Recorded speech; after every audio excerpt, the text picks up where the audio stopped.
Moyiba as one, collaboration to disrupt risk traps. In the 1960s, when people first moved to the eastern parts of Freetown around the Kissybrook stream, vultures were their steady companion. So the residents decided to name the area after them. Vulture in Creole is Yiba, and Mo means there are. It merged to Moyiba.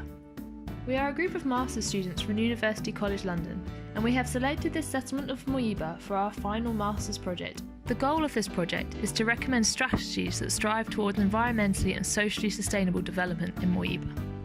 Over the last 9 months, we have conducted extensive desk-based research, and recently we travelled to Freetown to put theory into practice. Over the last 200 years, Freetown has developed into the largest city in Sierra Leone. The current mayor, Mrs. Yvonne Akisoya, has put emphasis on the importance of strengthening the development of the city through various initiatives such as the Transform Freetown Plan. In 1961, the Limba tribe arrived in the area and established Moyiba adjacent to the pre-existing settlement Kamada Farm. Due to the abundance of stone in the area, mining became the predominant livelihood activity and attracted people from other areas of the city to settle in Moyiba. Further, in 2002, with the end of the Civil War, Moyiba received a large influx of migrants from the provinces. The settlement expanded rapidly into the uphill areas and is now home to approximately 37,000 residents. However, the enlargement of Moyiba was not supported by a simultaneous expansion of a tarmac road, water supply, or waste management infrastructure. Consequently, there is a disparity in service provision between uphill and downhill areas. Our research is now building on this unique topography of Moyiba and specifically focuses on the consequences that this has on environmental and social risks within the settlement. We hypothesize that first, risks manifest differently in uphill and downhill areas of Moyiba and are connected through a risk cycle. And secondly, the breaking these risk traps requires collaboration between actors within this risk flow. We sought to understand the power dynamics within governance structures in Moyiba and how this impacts the production and reproduction of environmental risks, both spatially and temporally. Finally, we wanted to identify any active communications or collaborations between different community-based organisations, saving groups and community leaders to understand their risk coping mechanisms and pinpoint possible areas for intervention. To address our research questions, we use a series of participatory research methods. From our colleagues' work last year, we noticed that there are different neighbourhoods or clusters within Moyiba. Therefore, our first task was to attempt to map out roughly the boundaries of each and identify the respective chiefs. To do so, we enlisted the help of community members. Through this exercise, we identified that there are in fact 6 clusters in Moyiba: Kamada Farm, Mamba Ridge 2, Upwater, Pit, Central Moyiba, and Garden. Each of them is governed by one chief with the exception of Central Moyiba, which is governed by 2. Each cluster developed independently over time, the uphill clusters being the youngest. This gave us an overview of the chiefdoms in Moyiba and also an appreciation for the scale and complexity of Moyiba as a whole. To maximize the short time we had available, we decided to focus on 2 clusters, Garden and Central Moyiba. This allowed us to test our hypothesis that risk manifests differently uphill, represented as Garden, and downhill, represented as Central Moyiba, respectively.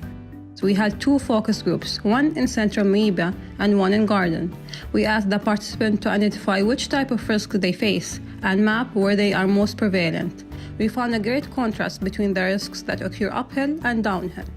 Uphill, residents of Garden are affected most often by rockfalls and mudslides associated with the extensive mining operations and steep topography in the area. Conversely, downhill in Central Moyiba, they identified their main risk to be flooding. While rockfalls happen throughout the year, flooding and mudslides are most dominant during the rainy season, which runs from July to September. Flooding occurs mostly along a small section of the Kissybrook stream, where the river channel flattens, affecting the people that live within the immediate area most significantly. Since the flow of water and the flow of waste between Garden and Central Moyiba are overlapping, we have decided to further look at the impact that waste has on the risk of flooding. From the focus groups, we found that in Garden, they have no waste collection because the terrain makes it difficult for the tricycle to reach uphill. So their main waste management strategy is to gather the waste in a pit during the rainy season and then burn it during the dry season. In Central Moyiba, a minority of residents pay for waste collection services organized by the City Council, as stated by local community-based organizations and conversations with residents. Also, in both clusters, they have a difficulty enforcing bylaws on waste management, which leads to waste thrown into undesignated areas, such as the stream and drainage channels. The waste is then carried down to central Moyiba, and after a while clogs these water channels, leading to flooding in downhill areas. Therefore, we found that flooding and waste accumulation are caused by a lack of access to waste collection, the poor participation in waste management, and disregarding the bylaws established on waste management. Now, it is essential for us to understand displacement of risk across different scales, on a household level, a community level, and on a city level. Firstly, individual efforts to protect against flooding, such as the use of sandbags and defensive walls, causes a displacement of floodwater to neighboring residents. Further, household-level cleaning simply moves solid waste down the stream, exacerbating the issue of waste accumulation elsewhere.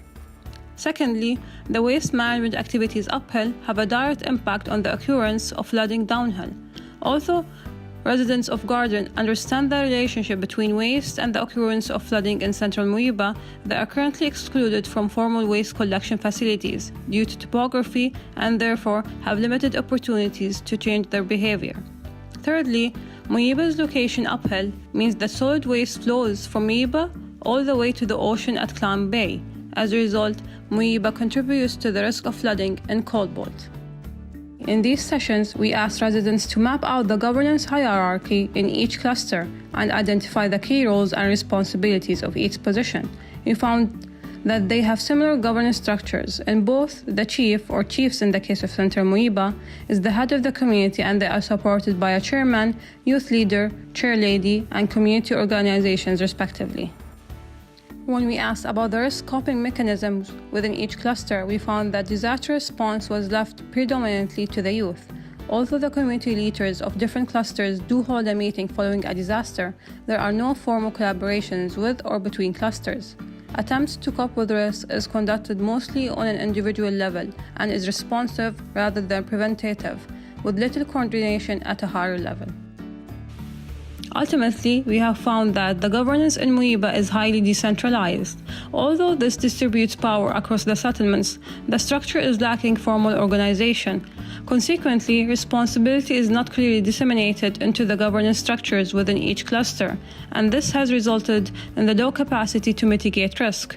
For example, both Garden and Moyiba have difficulty enforcing the bylaws surrounding waste management effectively, and so waste is still being mismanaged. While there are active CBOs in both Central Moyiba, such as the Lord's Men Organization, and in Garden, such as Task Force and Community Safety Volunteers, there exists a fragmented communication process between them due to irregular meetings, overlapping responsibilities, and the lack of a clear action plan for disaster response. Moyiba could benefit from strengthening existing connections and promoting new means of collaboration, with focus on waste management, synthesization, and bylaws enforcement. Therefore, we have designed two strategies which build on the capacities that we have found within Moyiba and Freetown as a whole.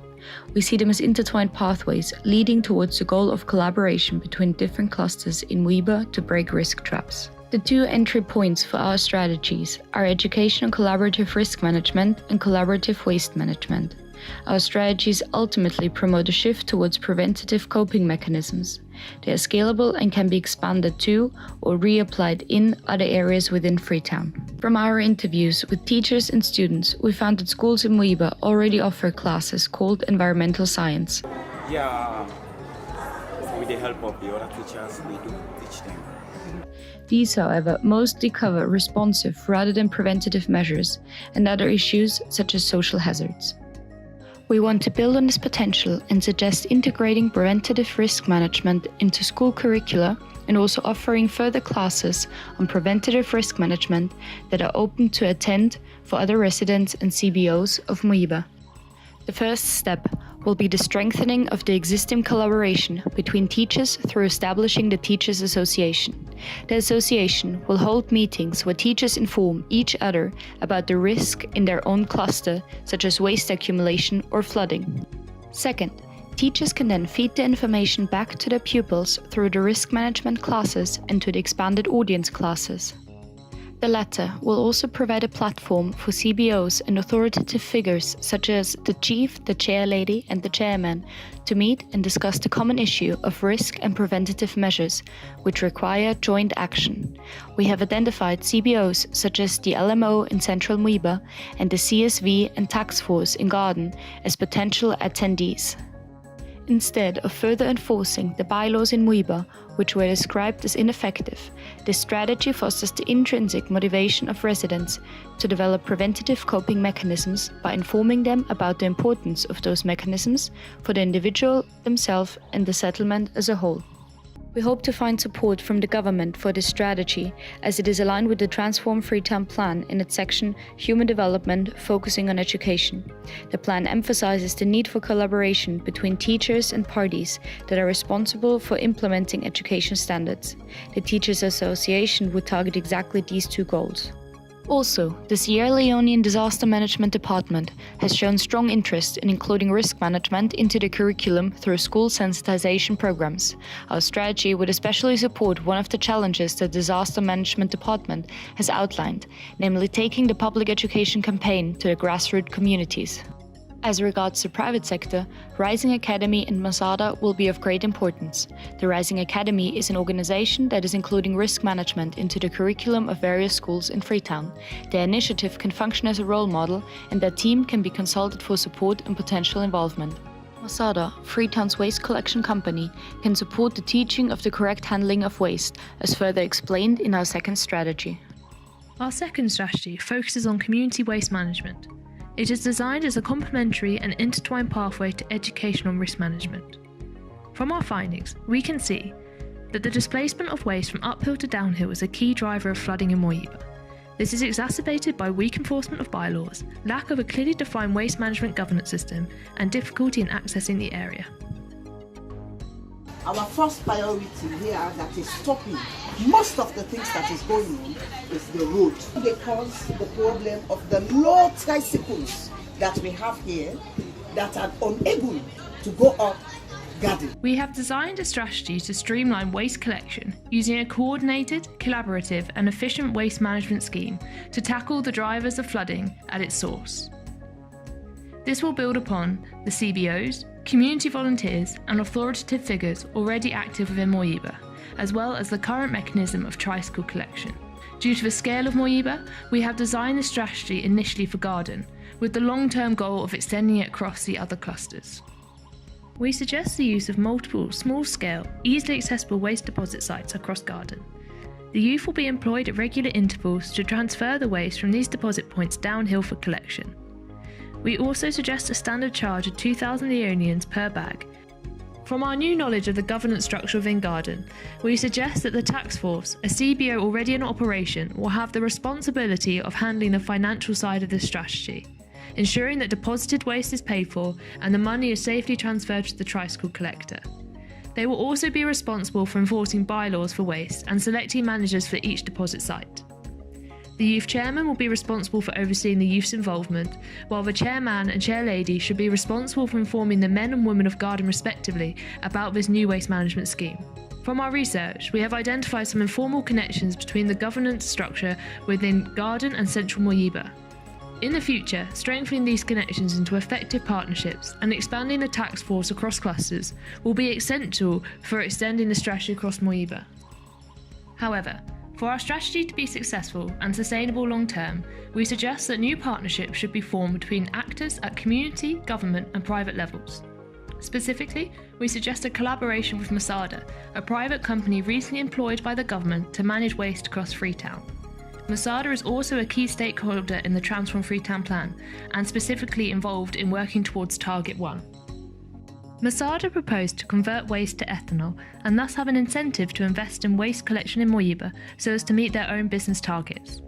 Finally, Masada are currently working with ACF to run youth workshops on waste management and environmental sustainability across settlements in Freetown, most recently in Dwazark. This will be a valuable addition to our proposed educational programme.